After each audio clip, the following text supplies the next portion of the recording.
Hola, ¿qué tal? Buen mediodía para ustedes también. Bueno, estamos en el marco de lo que es la gira federal virtual de este libro, pero bueno, también tenemos como disparador hablar sobre Único, este libro que retrata tu trabajo como madre, tu camino, las diferentes etapas a la hora de hablar del autismo, de la neurodiversidad.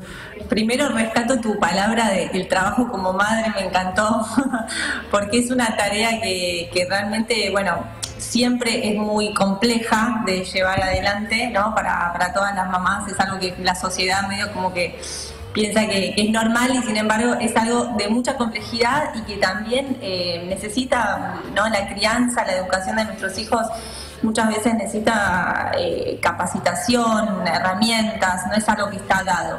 Y más cuando son lo que yo ya a esta altura empecé a llamar como crianzas complejas, ¿no? Crianzas difíciles. Y en estas crianzas difíciles está un poco todos los niños que no encajan, que salen un poco o mucho de la normalidad, de lo que se espera de ellos, del recorrido habitual que tienen que hacer.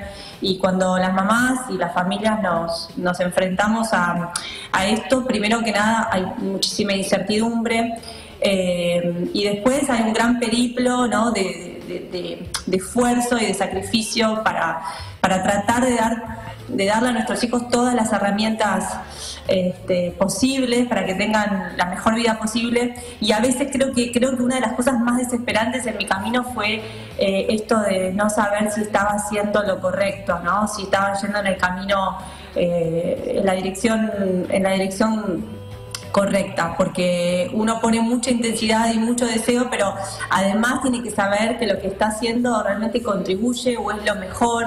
Y bueno, y en esa búsqueda fue que probé muchas cosas, me equivoqué muchas veces y en un determinado momento dije, me parece que esto puede ser útil compartirlo y tratar de ahorrarle ciertos pasos, o por lo menos también lo otro que espera el libro es que cada uno pueda reflexionar sobre su propia realidad y aplicarlo a sus circunstancias. Por eso realmente mi hijo tiene un diagnóstico de trastorno del espectro autista y está la palabra autismo en el título.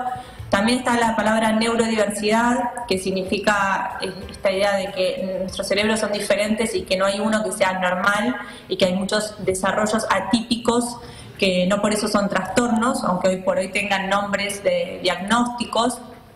Estas dos palabras están, pero realmente en última instancia el libro apela a las relaciones humanas, a los vínculos, ¿no? A la manera que reflexionamos sobre cómo nos conectamos con el otro cuando es distinto. Claramente yo hablo desde mi experiencia, soy una mamá, leí todo lo que pude y traigo... y sigo continuamente tratando de nutrirme de ideas y de herramientas y de estrategias y en el libro también de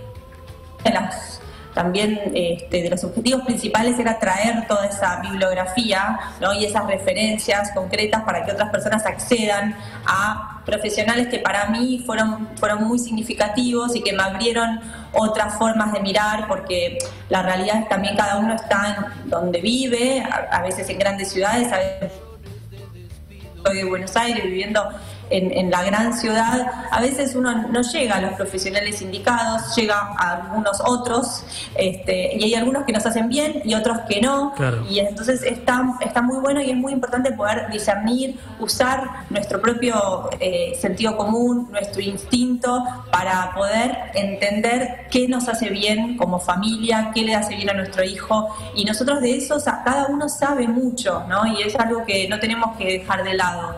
Nuestras percepciones, porque estamos hablando acá de relaciones humanas, de vínculos, de un bienestar emocional. Entonces las terapias que elegimos, las actividades, la manera en que organizamos nuestra vida para ayudar a nuestro hijo, hay muchas cosas que tienen que ver con nuestra propia filosofía, con nuestros valores. O sea, como vos decías, hay mucho de lo subjetivo y somos la parte principal, ¿no? de esta organización, y tenemos que empoderarnos de ese lugar. pasa con lo que está afuera? Otras madres de otros niños, si han entendido la relación de Lucas para con sus hijos, ¿te ha costado también en ese sentido? Bueno, lo que sí es súper importante, porque es verdad que son como diferentes y varias batallas las que familias, ¿no?, de niños, lo que hoy se va a empezar a llamar cada vez más neurodivergentes, ¿no?, que no son neurotípicos, que tienen un desarrollo distinto.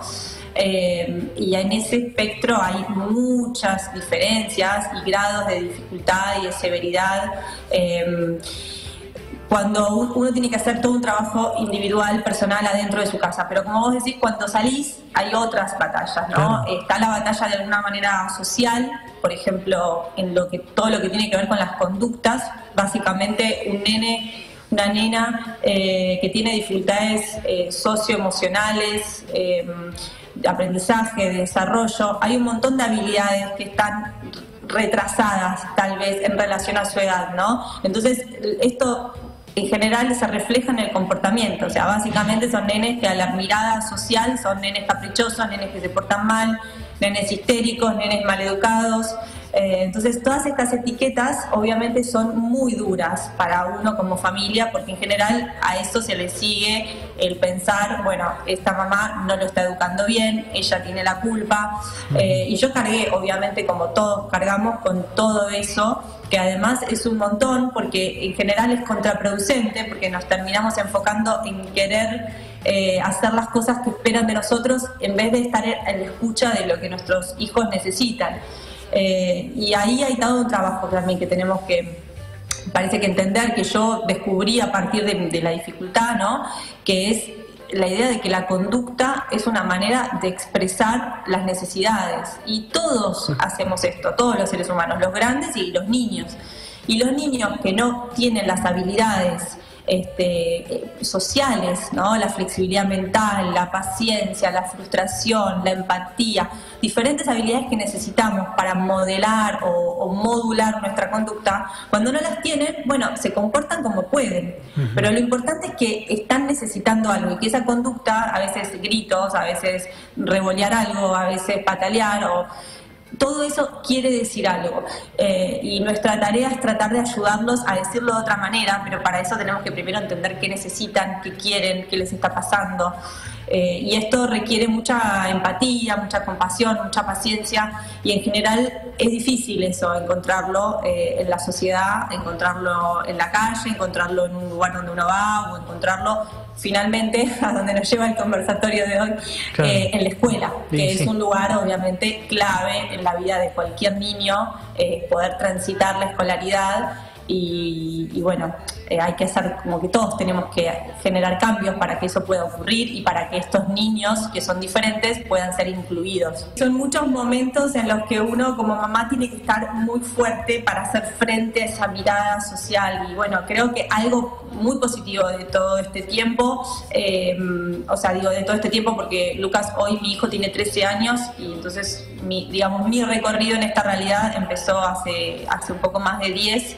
Y la sociedad ha cambiado mucho y se está empezando a entender, ¿no?, que la conducta es una forma de comunicación y que no es un nene caprichoso ni un nene malo. O sea, la idea de la maldad es terrible, ¿no? Y esto empieza en el jardín, o sea, el nene que pega, el nene que grita, que revolea algo, y inmediatamente está la etiqueta de es un nene malo, es un nene que hay que alejarse, cuando lo que deberíamos hacer como sociedad es todo lo contrario, ¿no? Es realmente poder tener la paciencia, la tolerancia, ayudar a nuestros hijos a que a través del amor, de la resiliencia, puedan ir nuevamente hacia el otro, y eso es lo que va modelando y cambiando las conductas y ayudando a los que tienen más dificultad, a veces por ejemplo, una de las razones por las que un nene puede tener crisis son muchas, ¿no? Pero, o sea, están las que tienen que ver con lo sensorial, que quiere decir que pueden estar como que los puede desbordar los estímulos, los gritos, los ruidos,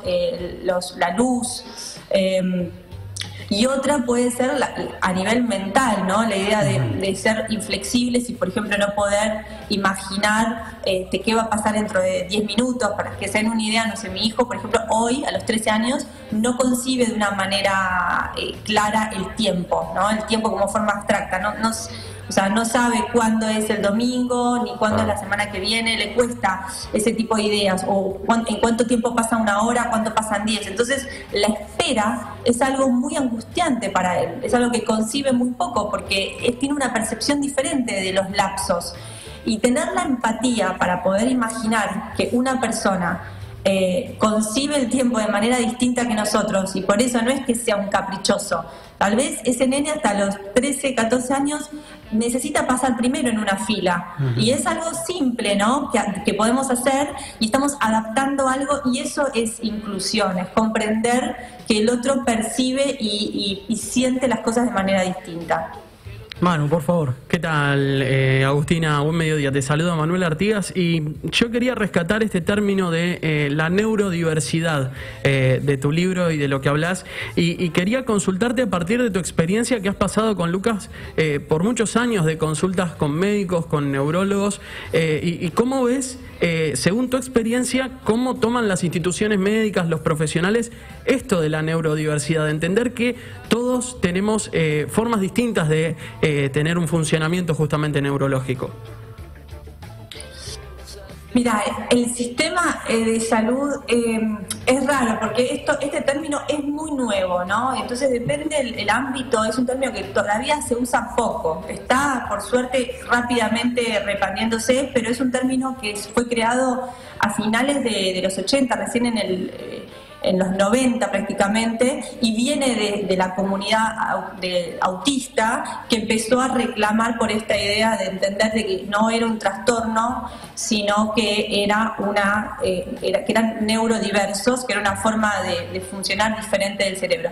Y esto también empezó a ampliarse en el concepto de que hoy por hoy, también la psiquiatría y lo que se usa para diagnosticar, es un manual particular que va modificándose cada cierta cantidad de años, y se han sumado muchos diagnósticos.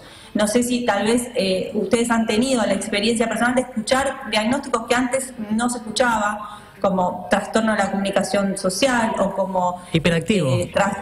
Hiperactivo, bueno, claro, por ejemplo, el déficit de atención, el TDAH es un trastorno que ahora cada vez se diagnostica más, la dislexia, que es un trastorno de aprendizaje, la ansiedad. Pero hay un montón de nuevos diagnósticos que antes no existían y que lo que hacen es que ponen un nombre a una diferencia, pero reagrupan una cantidad de niños o niñas que son obviamente también individualidades, y que muchas veces esas etiquetas la verdad que no nos dicen mucho, no nos ayudan mucho a entender cómo ayudar a esa persona. Pero el sistema de salud está organizado de esta manera, en la cual, lamentablemente, para que uno tenga acceso a la salud y a la educación y a los apoyos necesarios, necesita ser como catalogado y diagnosticado como alguien que tiene un trastorno, una enfermedad. De hecho, una de las contradicciones más grandes para las familias, me parece, y esto a veces no se habla tanto, ¿no? Es como que socialmente hoy por hoy la mirada es muy positiva sobre el trastorno del espectro autista, y se habla de que es una condición de vida y pero sin embargo, en la realidad, por ejemplo, para que un nene tenga, una nena tengan en la escuela un maestro de apoyo, puedan ir con una PND, con una persona que los asista en lo cotidiano para tener acceso a la educación, primero para eso tienen que tener un certificado de discapacidad. O sea, uno tiene que ir y tramitar y tenés que pasar por esa situación donde vos estás generando esta idea, ¿no? Este concepto donde tu hijo es discapacitado, y eso le va a dar acceso al apoyo necesario, ¿no? Entonces, realmente todavía hay ciertas cosas que deberían ir modificándose para que uno pueda acceder a través de las instituciones a las diferentes terapias que estimulan a los niños. Por ejemplo, un niño que tiene un retraso en el lenguaje, necesita ir a una fonoaudióloga. Bueno, muchas veces uno tiene que primero pasar por este proceso de de tener un certificado de discapacidad para que una obra social pueda acceder a sesiones de fonoaudiología. Sí, la burocracia, te digo que entra en todas las esferas, ¿no? Todos los trámites burocráticos deben haber sido también muy desgastantes. Eso también deja en evidencia que quizás la problemática no sea el diagnóstico, sino este término que hablamos muchas veces y queda en el aire, que es la inclusión, y no de manera abstracta, sino que sea concreta, ¿no? La inclusión para empezar a borrar trabas burocráticas, la inclusión dentro de la escuela, y de eso va a ser el conversatorio de hoy, ¿no? A partir de las 19 horas, vía Zoom, va a ser el anfitrión Ramiro Mitre. Me parece una temática también muy interesante, que tenemos que estar muy atentos aquí. Quizás nosotros ya la pasamos, ya la vivimos a esa etapa, pero hay mucha gente joven que escucha el programa y tiene que ver con la inclusión de la neurodiversidad en la escuela. Me parece un punto fundamental, y tenés un buen rato también para poder dialogar de esto. Sí, se necesitarían varias sesiones, pero bueno, tengo la enorme suerte de tener todo el apoyo, primero de la librería Homo Sapiens, que organiza este conversatorio de Rosario, de la Fundación Neurodiversidad, que es una fundación de Rosario también sumamente valiosa, que justamente está incorporando este concepto y está generando material para las familias, de herramientas, divulgación. Se súper recomiendo entrar a la página de ellos. Y Ramiro Mitre, que es un psicólogo especialista en autismo, que también tiene una mirada súper interesante, donde justamente trae toda la idea del trabajo sobre lo positivo, sobre los talentos, sobre las cosas que hay que potenciar, ¿no?, en los niños y las niñas con un diagnóstico, y no pensar en la idea de la discapacidad, sino en la idea de las potencialidades. Y finalmente, como ustedes decían, la idea es hablar de neurodiversidad también, porque si no pareciera que estuviéramos, ¿no?, como peleando, entre comillas, batallas puntuales. Claro. Como, bueno, vamos, la integración del autismo, pero ¿y qué pasa si estás corrido, 2 grados a la derecha y tuviste un diagnóstico distinto? Pero vos también deberías tener derecho a que se consideren tus particularidades, ¿no?, y tu modo distinto de aprender, por ejemplo. Entonces me parece que, como ustedes decían, es algo amplio que depasa justamente el tema del trastorno del espectro autista e incluye modos diversos de poder acceder a la educación, y que todos deberían ser tenidos en cuenta para que no se queden afuera. Agustina, nos están escribiendo aquí, consultando cómo hacen aquí en Rosario para conseguir el libro.